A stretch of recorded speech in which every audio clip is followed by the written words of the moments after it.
एक शब्द भी माननीय प्रधानमंत्री मोदी जी ने या रक्षा मंत्री जी ने ये नहीं कहा कि हाँ इनकी तकलीफें हमारे पास आई हैं, हम इसके ऊपर विचार करेंगे। इतना कहना भी मुनासिब नहीं समझा। दुख इस बात का है कि एक बार ये नहीं कहा कि 1 साल से 1.5 साल से कि सैनिक हैं जो खासकर जेएसयू जवान रो रहे हैं, बिलक रहे हैं और सिर्फ इस बात की मांग कर रहे हैं कि 3 रिटायर्ड जज की कमेटी दे दो। आपने 1 लाख करोड़ दिए हैं, बहुत अच्छी बात है। वन पेंशन जैसी मांग सरकार बनते ही 1 रैंक 1 पेंशन को लागू किया। ने अग्निपथ योजना को खत्म करने का वायदा किया है। 1 रैंक 1 पेंशन को फौजियों के लिए पूरी तरह से लागू किया जाएगा। पुरानी डिसेबिलिटी पेंशन को लागू किया जाएगा। एक्स सर्विसमैन कमीशन को लागू किया जाएगा। से देश की सेना कमजोर हुई है। पहले रह चुके हैं रिटायर्ड अफसर हैं, वो सारे ये बात कह रहे हैं। जय हिंद दोस्तों, क्या 1 रैंक 1 पेंशन 3 आने से पहले कोई सुधार होगा? क्या इक्वल एमएसपी का किसी हाई कोर्ट या कहीं किसी तरह की परिस्थिति बदलेगी? क्या ओल्ड डिसेबिलिटी पेंशन को फिर लागू किया जाएगा? क्या बहुत सारी जो एनोमलीज हैं उनके ऊपर कोई ध्यान देगा, या मूल मतलब है या हमारी बातों पर कोई ध्यान देगा या दिया या दे रहा है? आज सवाल बड़ा है और सवाल ये बड़ा है और यहाँ की शुरुआत जंतर मंतर से हुई थी। सालों से हम लोग धरना प्रदर्शन करते आए, रामलीला मैदान हो, रेवाड़ी हो, अन्य तरह के ज्ञापन दिए हों, लेकिन इस बात का असर इस चुनाव में पूरी तरीके से निकल के आया है। जैसे कि सबसे पहले मैं माननीय प्रधानमंत्री का जो हमारे इलाके में यानी भिंड, मुरैना और ग्वालियर, चंबल संभाग के सैनिकों को उन्होंने जो कहा वो आप सुनिए। वर्षों तक सेना के जवानों की 1 रैंक 1 पेंशन जैसी मांग पूरी नहीं होने दी।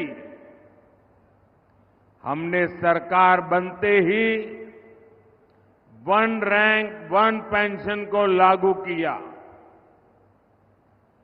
हमने सीमा पर खड़े जवानों की सुविधा की भी चिंता की। उन्होंने कहा है कि कांग्रेस ने कभी भी आपके बारे में कुछ नहीं सोचा। 1 रैंक 1 पेंशन की लंबित मांग को हमने पूरा किया। हमने आपके हाथों को खोला, हमने आपका साहस बढ़ाया, हमने आपके खाते में पैसे डाले। ये वीडियो है मुरैना के अंदर रैली में माननीय प्रधानमंत्री जी बोल रहे हैं।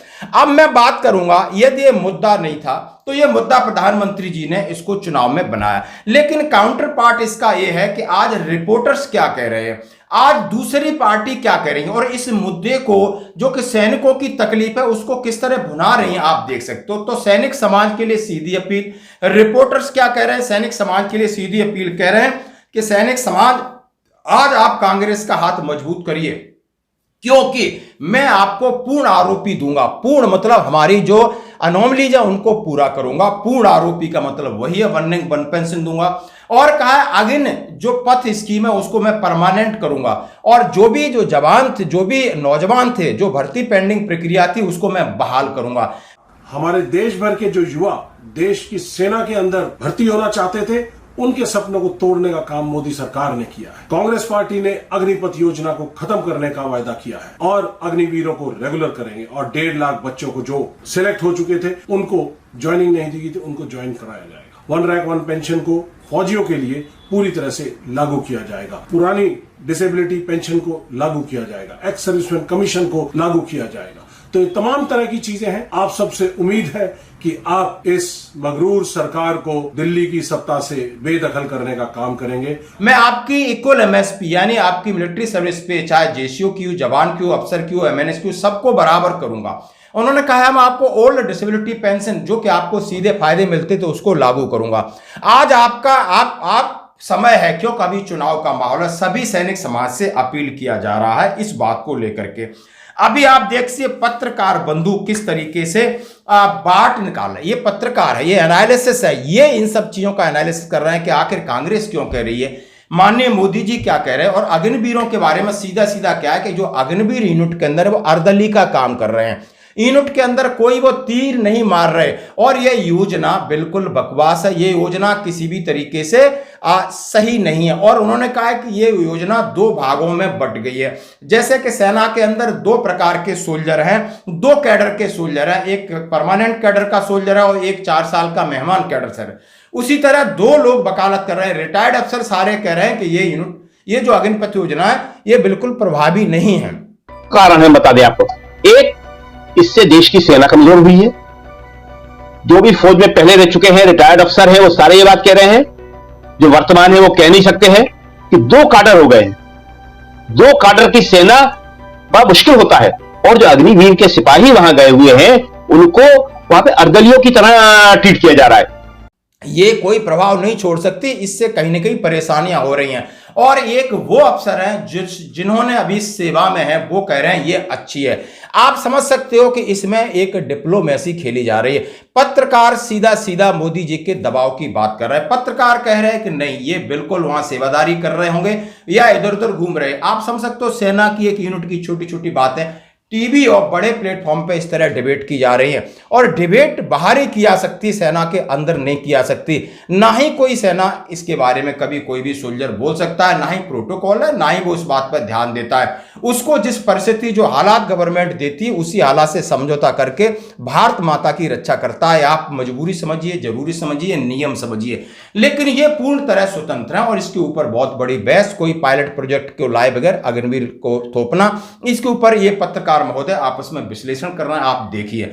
लेकिन वन रैंक वन पेंशन की बात करूं, क्या इसके ऊपर कोई सुधार होने की गुंजाइश है?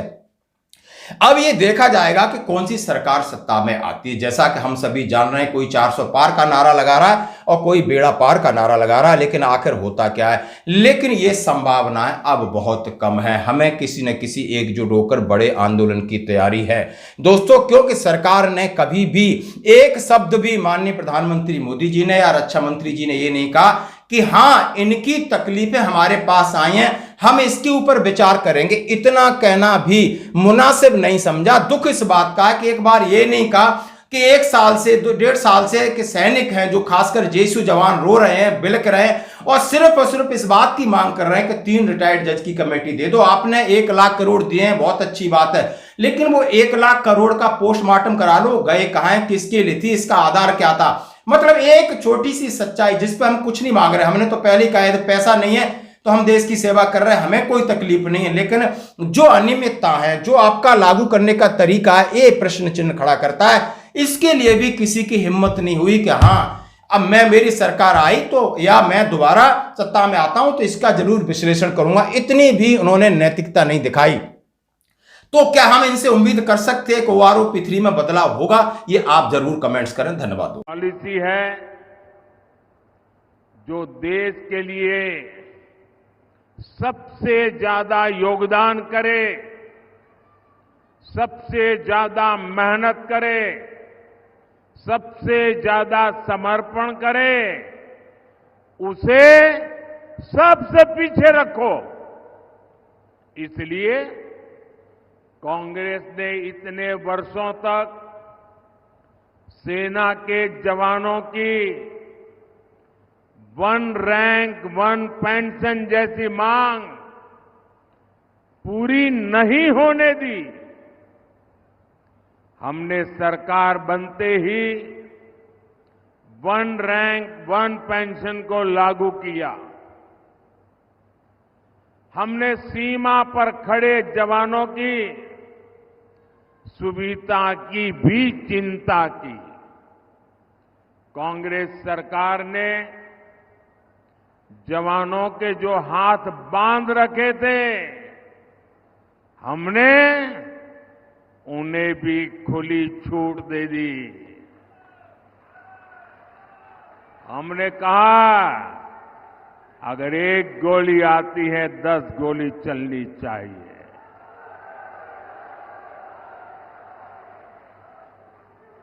अगर 1 गोला फेंकते हैं तो 10 तोपें चल जानी चाहिए।